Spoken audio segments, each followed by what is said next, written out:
에베소서 1장 20절부터 23절 말씀입니다. 그의 능력이 그리스도 안에서 역사하사 죽은 자들 가운데서 다시 살리시고 하늘에서 자기의 오른편에 앉히사 모든 통치와 권세와 능력과 주권과 이 세상뿐 아니라 오는 세상 일컫는 모든 이름 위에 뛰어나게 하시고 또 만물을 그의 발 아래에 복종하게 하시고 그를 만물 위에 교회의 머리로 삼으셨느니라. 교회는 그의 몸이니 만물 안에서 만물을 충만하게 하시는 이의 충만함이니라. 아멘. 자, 오늘은 회복에 대한 마지막 말씀으로 교회다움의 회복에 대해서 말씀을 전하고자 합니다. 제가 지난 한 6주 동안 회복에 대한 시리즈 설교를 하면서 제일 첫 번째 주에 정말 참된 회복이 뭔가, 그건 내 욕심대로 내 바라는 대로 회복되는 것이 아니라 하나님 보시기에 좋도록, 그걸 토브라고 했죠, 그죠? 그래서 토브의 회복이 되어야 그게 참된 회복이다. 그리고 두 번째 주에는 우리가 하나님의 주인됨을, 하나님 그분을 주인 되도록 그렇게 하는 회복이 필요하다라고 말씀드렸고, 세 번째 주에는 성도됨에, 성도가 성도답도록 회복되어야 된다. 네 번째 주에는 성도의 자존감, 우리 하나님 나라의 왕세자들이다. 정말 우리가 그 자존감이 회복되어야 되고요. 다섯 번째 주에는 참된 기도의 회복에 대해서 말씀을 드렸습니다. 결국 회복이 뭐냐? 하나님이 하나님 되시도록 하고요. 성도는 성도다워지고 교회가 교회다워질 때 그것이 참된 회복이고, 그렇게 될 때 우리 성도들이 진정한 행복을 누릴 수 있게 되는 줄 믿습니다. 그죠? 모든 것이 하나님이 창조해 주신 그 질서대로, 그 원리대로 회복될 때, 그때 모든 게 좋은 거죠. 하나님 보시기에도 좋고 그것이 내게도 좋은 것이고, 그러면 그것이 내게 행복이 되는 줄 믿습니다. 자, 오늘은 이 교회다움의 회복에 대해서 살펴보겠는데요. 자, 먼저 교회다움의 이 회복은 하나님의 주인됨의 회복이나 성도의 성도됨의 회복만큼이나 중요한 회복의 문제입니다. 여러분, 성도가 다른 것은 다 회복되가 좋은데 교회가 교회답지 못하다면 그런 교회에서 신앙생활하는 성도들은 결코 기쁠 수가 없습니다. 행복할 수가 없습니다. 여러분, 우리가 이미 경험해봐서 알지 않습니까? 다투고 싸우는 교회에서 신앙생활 한다는 것이 그게 얼마나 힘든 일이고 그게 얼마나 어려운 일인지를 우린 잘 알고 있습니다. 그런 의미에서 성도가 좋은 교회에서 정말 교회다운 교회에서 신앙생활하는 것은 너무너무 중요하고, 이건 또 성도에게 아주 큰 복입니다. 그런데 여러분, 자, 그러면 어떤 교회가 정말 좋은 교회이고 아름다운 교회일까요? 그것은 우리의 선택의 문제이기도 하지만 우리가 이제 좋은 교회를 선택한다. 분명히 중요한 선택의 문제이기도 하지만 그것은 우리가 함께 만들어 가야 하는 문제이기도 합니다. 우리가 오늘 설교 말씀을 들으면서 우리 교회가 얼마나 좋은 교회인지, 교회다운 교회인지 점수를 매기고 평가를 하는 것이 아니라 이 말씀을 듣고 그래, 우리가 우리 교회를 이렇게 교회다운 교회로, 좋은 교회로 만들어가는 그런 저와 여러분들이 되시길 바랍니다. 자, 한편 이제 교회다움의 회복이라 할 때 여러 주제에서 교회가 교회답도록 회복되어야 할 것인가, 그 중에서 저는 오늘 에베소서 이 말씀을 중심으로 교회다운 교회는 주님의 주권과 통치를 온전히 인정하고 순종하는 교회다라고 정의를 하고 싶습니다. 교회는 언제나 주님을 머리로 모시고 그 아래 몸으로, 주님의 몸으로 존재해야 합니다. 그러므로 교회답다라고 할 때 가장 중요한 가치는요, 정말 주님을 머리로 인정하는가, 정말 주님을 주권자로, 교회의 통치자로 인정하고 순종하는가에 달려 있습니다. 말은 주님을 교회의 머리로 둔다고 하면서 실제로는 주님을 머리로 통치자로 인정하지 않는다며 그건 이상한 교회가 되는 것입니다. 오늘 본문 21절과 22절 말씀을 같이 한번 읽어볼까요? 시작. 모든 통치와 권세와 능력과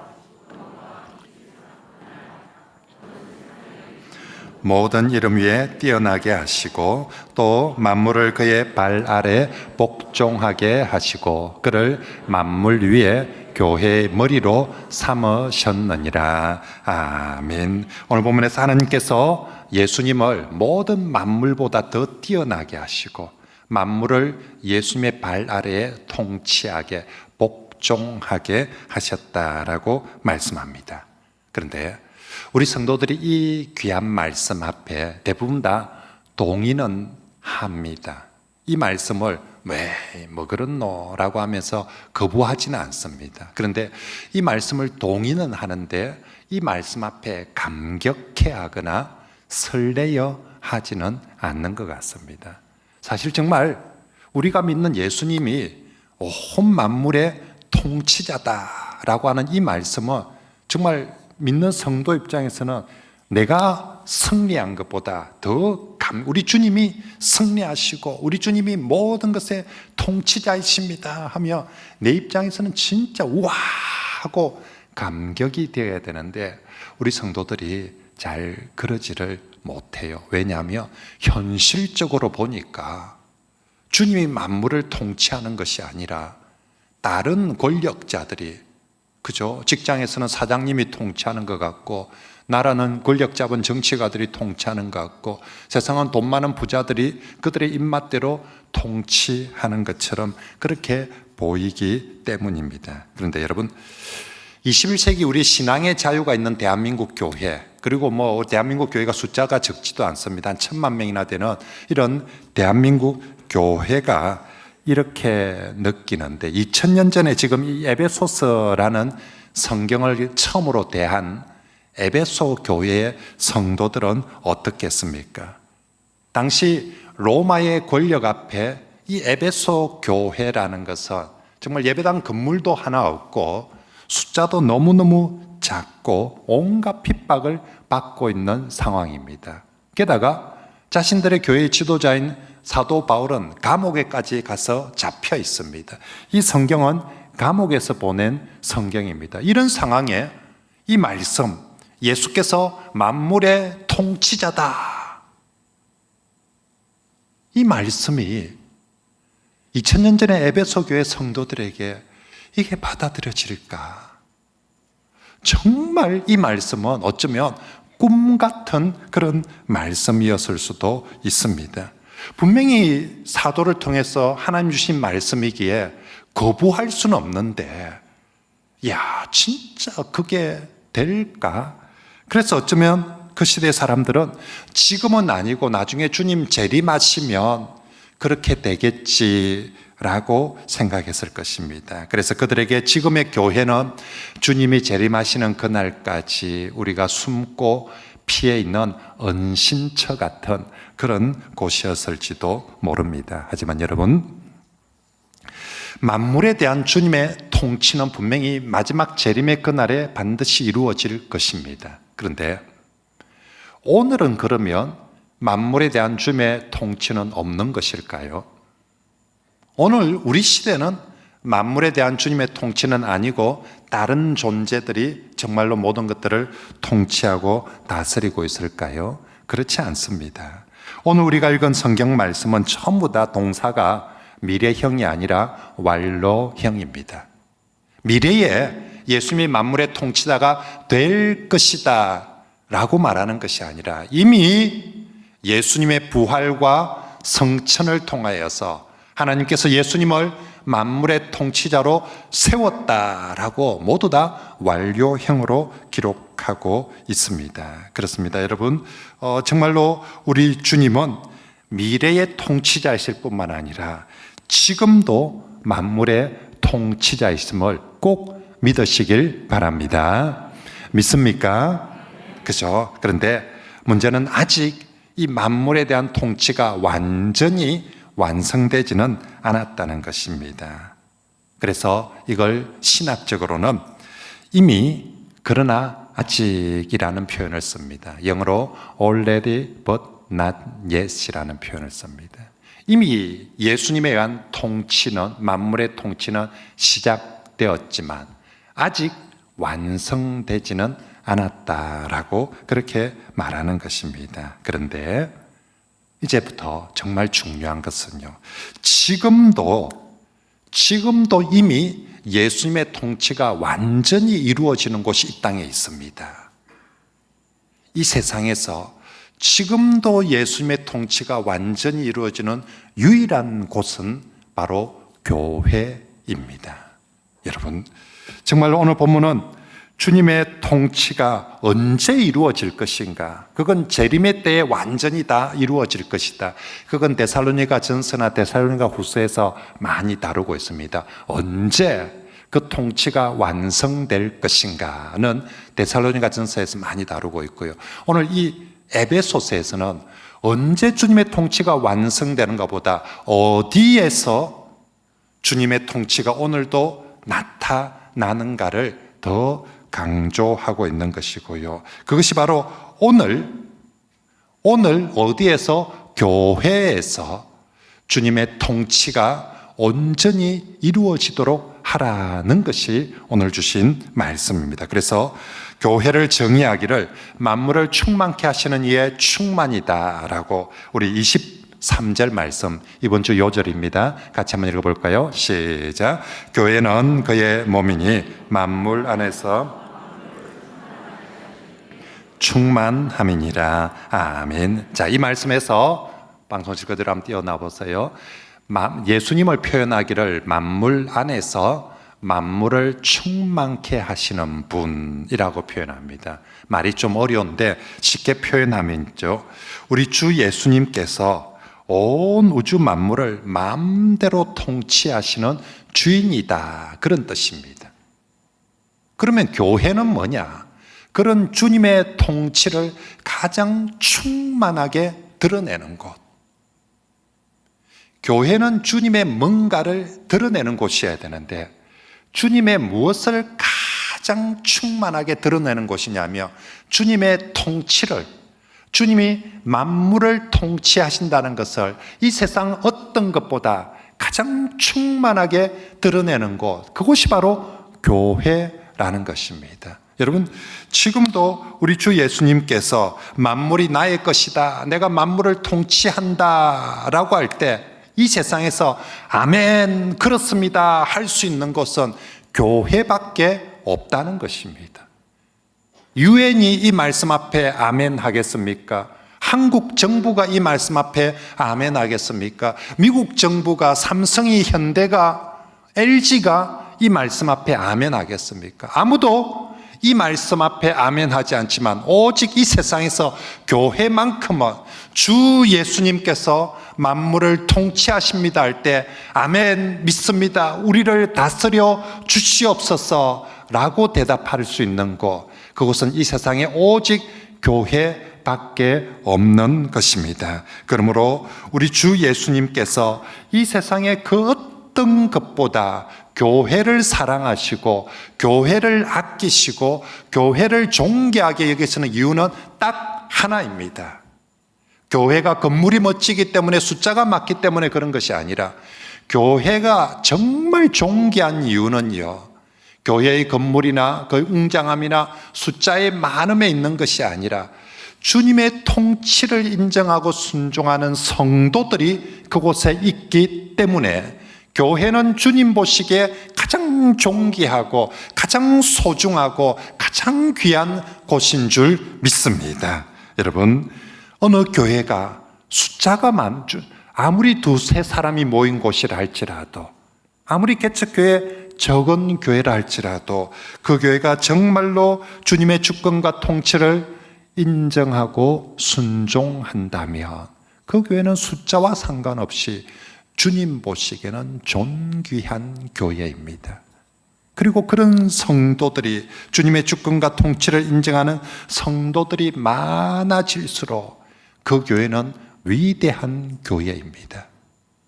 위대한 업적을 많이 남겨서 위대한 교회가 되는 것이 아니라 주님의 주권과 통치를 인정하는 고백들이 많아질 때 그 교회는 진짜 위대한 교회가 되는 줄 믿습니다.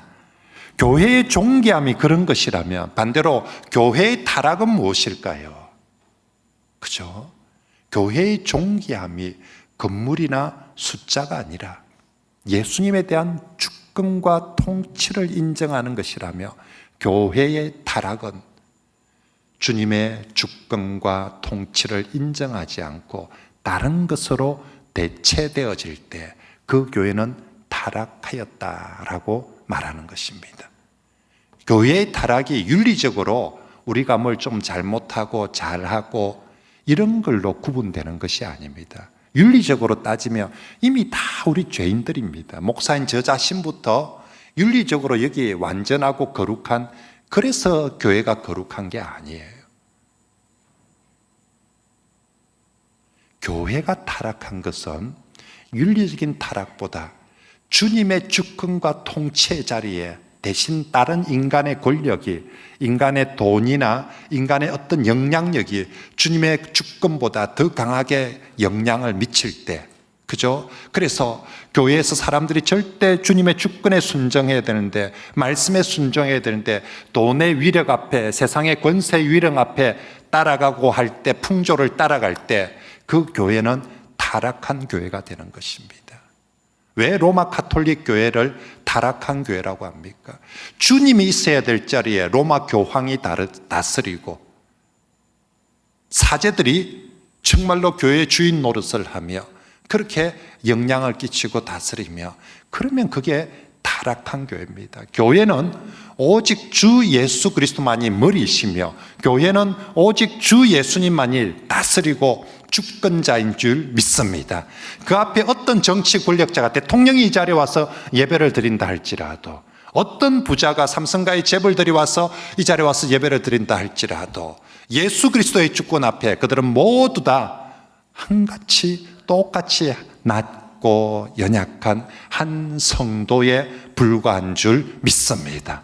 어느 누구도 이곳에 와서 예수 그리스도의 권위보다 더 높아질 수는 없는 것입니다. 자, 그러면 어떻게 하는 것이 이제 교회에서 이 주님의 주권과 통치를 정말 충만하게 인정하고 드러내는 것입니까? 그것은 교회의 성도들이 주님의 말씀에, 주님의 뜻에 순종함으로 이루어지는 것입니다.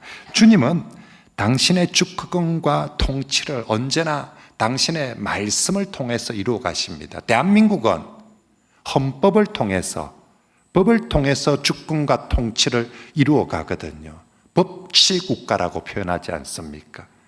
교회는, 주님은 그의 말씀을 통해서 그의 주권과 통치를 이루어 가십니다. 그러므로 우리가 진정 주님의 주권과 통치를 인정하는 교회라며 세상의 어떤 권력이나 풍조보다 주님의 말씀에 귀를 기울이고 순종해야 합니다. 그래서 말씀의 권위가 가장 큰 교회가, 다시 말씀드리십니다.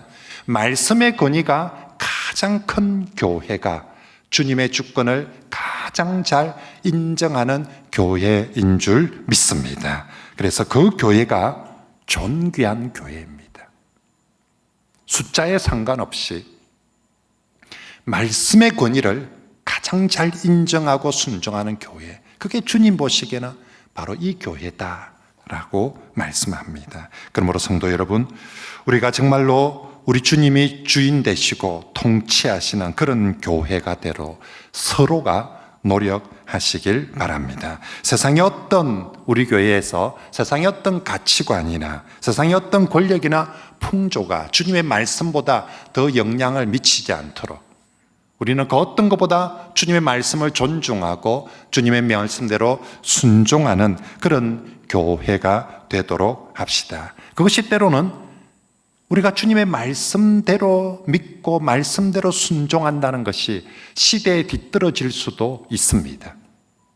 제가 설교를 하고 가면 우리 집에 MZ세대 딸들이 3명이 있지 않습니까? 아빠 요새 그런 소리 하면 안 된다 하면서, 요새가 어느 세상인데 그런 소리를 하노 하면서, 분명히 우리 주님의 말씀이 지금 시대의 풍조와는 뒤떨어질 수 있습니다. 그럼에도 불구하고 우리는 이 시대의 풍조보다, 이 시대의 흐름보다 주의 말씀을 더 순종하는 것입니다. 우리가 주의 말씀을 존중하고 순종하며 그게 내 재산의 손해가 될 수도 있습니다. 눈 딱 감고 그냥 속이고 거짓말하면 훨씬 더 많은 이득을 볼 수 있는데, 우리가 주님의 말씀대로 하며 내 물질에 손해를 볼 수도 있고, 또 우리도 저도 성경을 읽다 보면 내 스타일에 맞지 않는 게 참 많아요.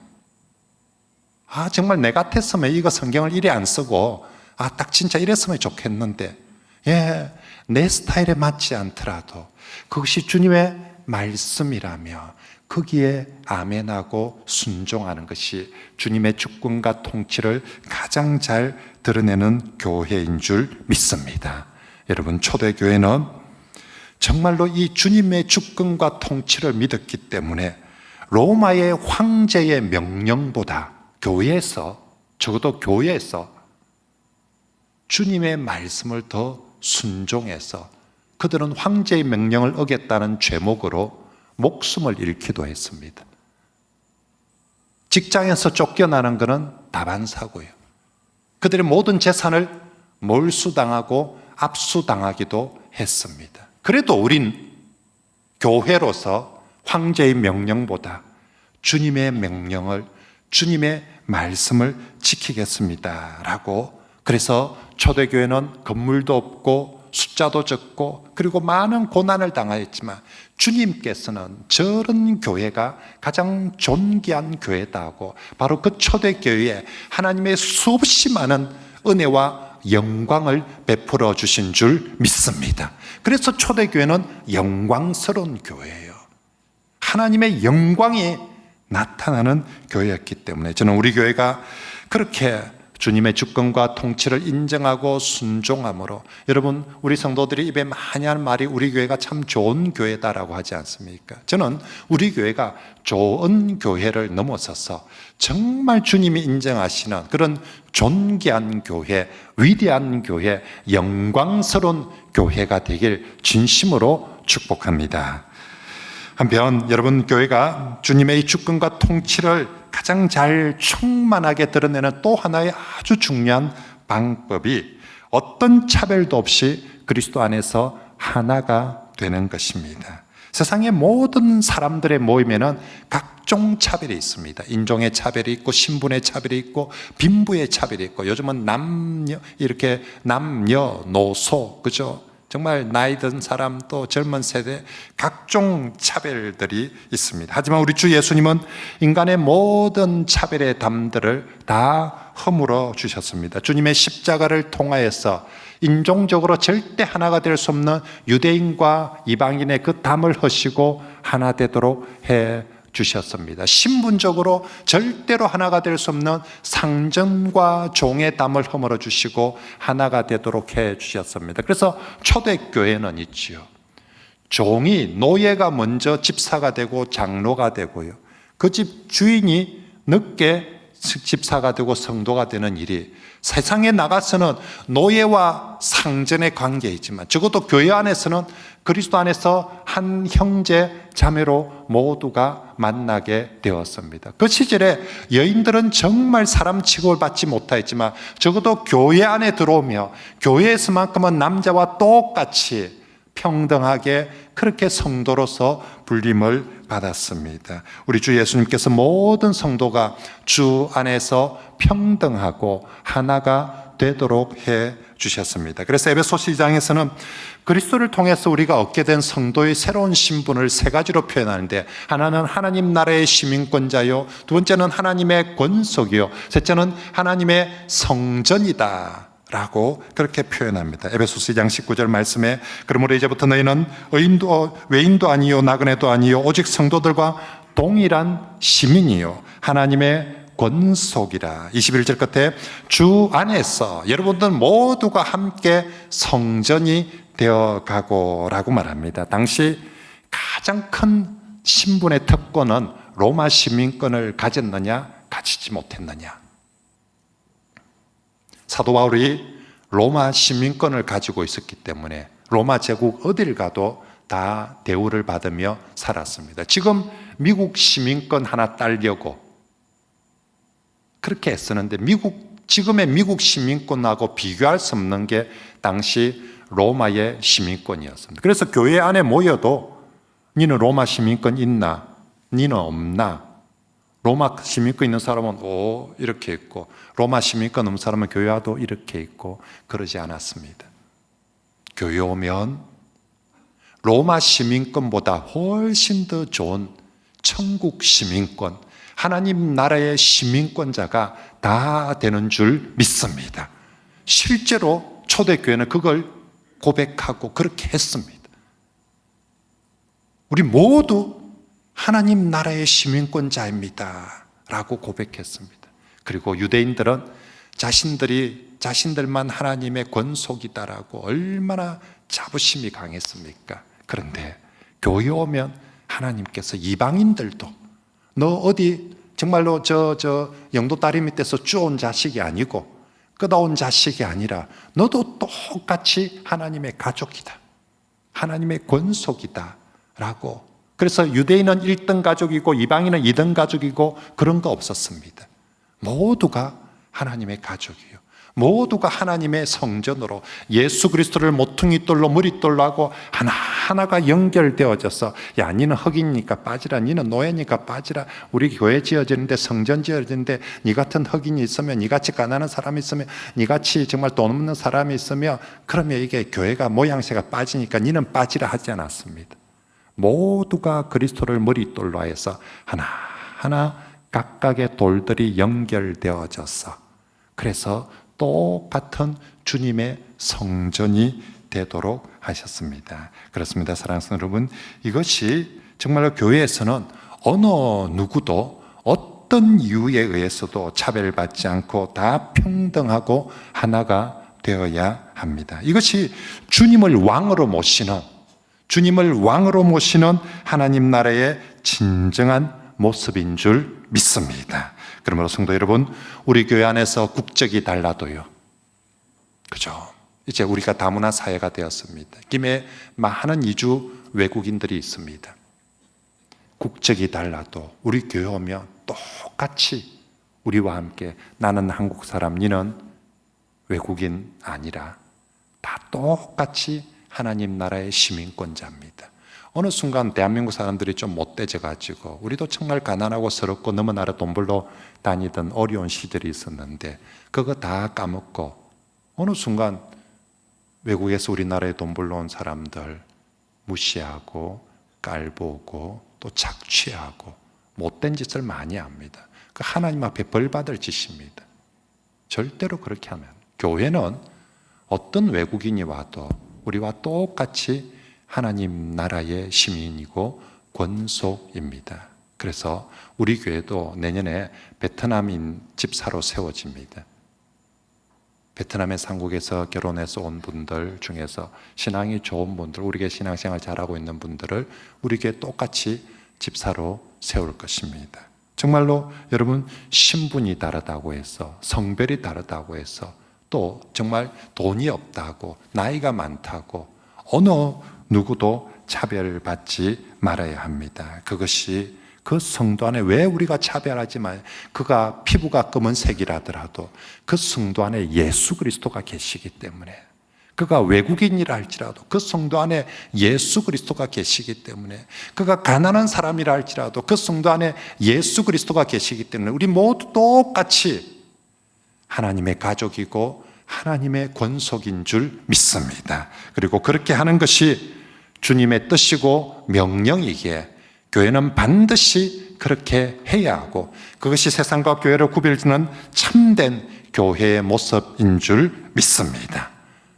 오늘 많은 우리 시대가 안타깝게도 어느 날 교회 안에서 사람들을 이런저런 이유로 차별하고 담을 치고 있습니다. 주님께서는 모든 담을 허물어 주셨는데 어느 순간 내가 하나씩 저 인간하고는 이런 담을 치고 저 사람하고는 이런 담을 치고 저 사람하고는 이런 담을 치고 있습니다. 그리고 누가 담을 한번 쌓으면 누가 뭐래도 허물지 않고 꽁꽁 담을 쌓고 있습니다. 주님께서 아무리 용서하고 화해하고 용납하라고 해도 내 눈에 흙이 들어가기 전에는 저 인간하고는 화해 안 합니다.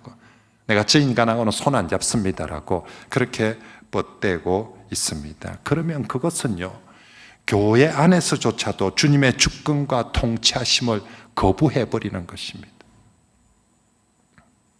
아버지가 다투는 딸들 보고 너희들 화해해라. 너희들 한 형제 아니냐, 한 가족 아니냐, 화해해라. 아빠 나 싫어요. 나 쟤하고는 절대 안 할 거예요. 그러면 그 집이 뭐가 되겠습니까? 우리 예수님께서 자기 목숨을 내어놓고 모든 담을 허치고 우리를 손잡게 해주셨는데 내가 그거 다 끊어버리고 이렇게 담 쌓고 저렇게 담 쌓고 난 절대 저 인간하고는 쳐다도 보지도 않을 거예요. 인사도 안 할 거예요. 그러고 있으며 그게 바로 주님을 주권을 거부해 버리는 것입니다. 그런 곳에 어떻게 주님의 은혜가 임하겠습니까? 그런 곳에 어떻게 주님의 영광이 함께 할 수가 있겠습니까? 주님의 은혜가 임할 수가 없습니다. 그러므로 성도 여러분, 우리가 정말로 이 교회다움의 회복에서 정말 교회답다 할 때 이것 꼭 기억합시다. 주님의 이 주권과 통치가 나타나서 아무런 차별 없이 정말 하나가 되는 것임을 꼭 기억하고 서로 용서하고 서로 화평하고 서로 안아주는 그런 교회가 되길 바랍니다. 이 말씀을 들으면서 그래 맞다, 교회는 그래야지, 목사님부터 그러고 장로님들, 중직자들, 집사님들이 그래야지, 권사가 그래야지, 그렇게 비난하지 마시고요. 지금 어느 누구 보고 이렇게 하자는 것이 아니라 나에게부터 내가 그래, 담을 허물자. 내가 주님 말씀대로 누구든지 차별하지 않고 용서하고 용납하고 안아주시길 바랍니다. 그래서 우리 교회가 정말 주님의 주권과 통치가 인정되고 주 안에서 하나가 되어서 주님 보시기에 가장 존귀한 교회, 주님 보시기에 가장 위대하고 가장 영광스러운 그런 교회가 되고 여러분들이 그런 교회에서 복되게 신앙생활하는 그런 성도들이 다 되시길 축복합니다.